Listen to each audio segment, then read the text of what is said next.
Okay, so this is really just very, very straightforward using convolutions. This is essentially just engineering convolutions by ourselves. So first thing is we have to import, the appropriate libraries. And here's a convolutional operator. So to decorrelation, what it does is it just, loops over the, target pixels, so I and j, in this range y of shape of 0 and 1. And y has allocated exactly the size of input minus height plus 1 and, the corresponding input minus width plus 1, size. And now I'm setting yij is just xi to xi plus h, j to j plus w, times k, so this is pointwise multiplication. And then I sum over all the entries. This is a very simple cross-correlation operator. Now, nobody within their right mind would actually implement that in a deep learning framework nowadays anymore.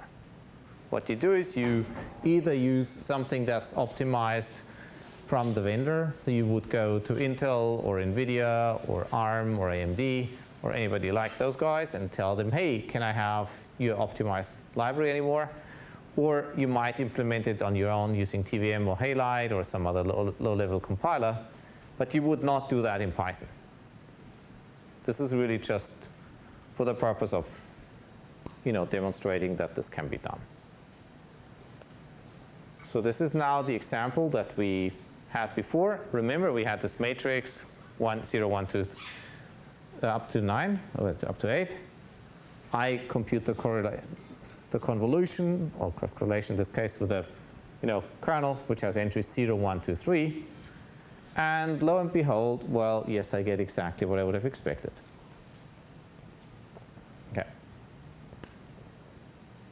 Now, what I'm going to do is I'm going to define a block. So remember, we did mood covered blocks before.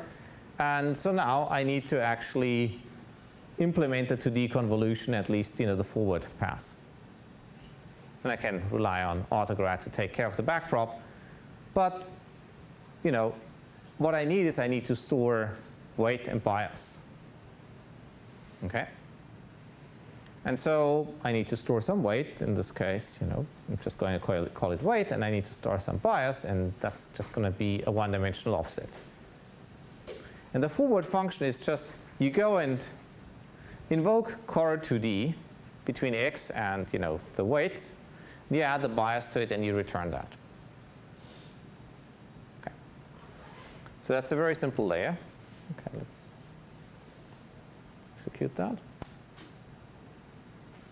And now I need to go and generate some data.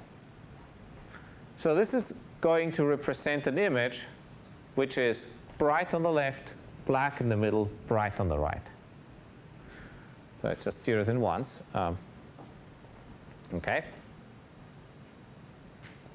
And yep, that's what you get.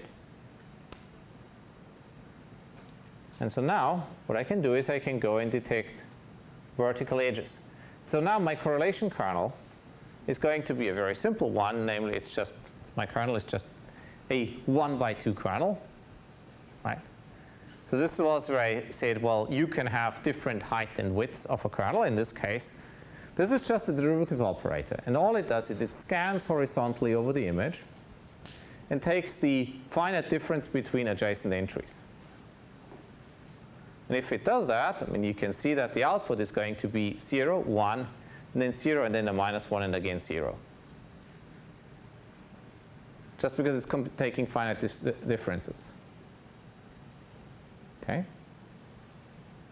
Now, if I were to do this for the same image but flipped over, so I just do that by taking x.t, then of course there is no vertical edge anymore, right? There are only horizontal edges.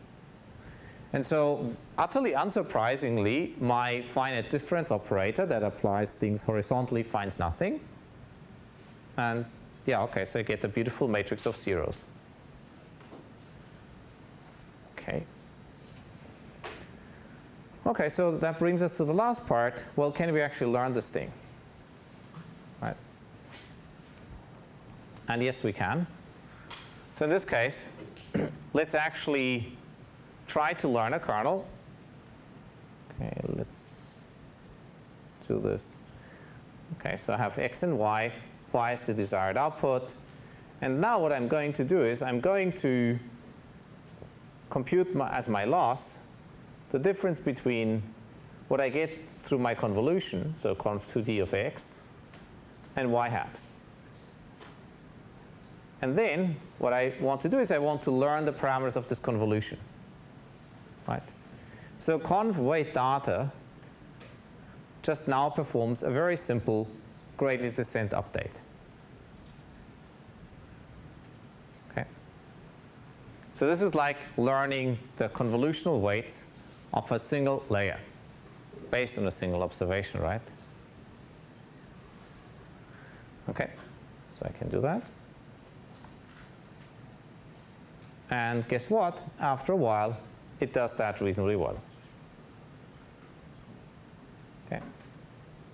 Any questions about that so far? So I said it just goes over this data 10 times, computes the convolution, you get y hat out of it. We know that we want to get y rather than y hat. Remember, these are the things that we computed before. Right? That was y and x. And then we just take the derivative, compute an update. So this is our learning rate. This is our very, very simple gradient descent algorithm. And in the end, you just print out the loss. Okay, so let's see how well this works. And we'll see that we get as the weights of our convolutional kernel 0.99 and minus 0.98. Remember, our target was a kernel that has 1 and minus 1.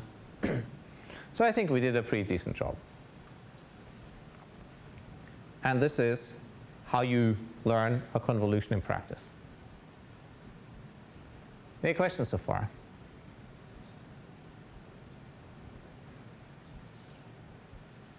Okay, good.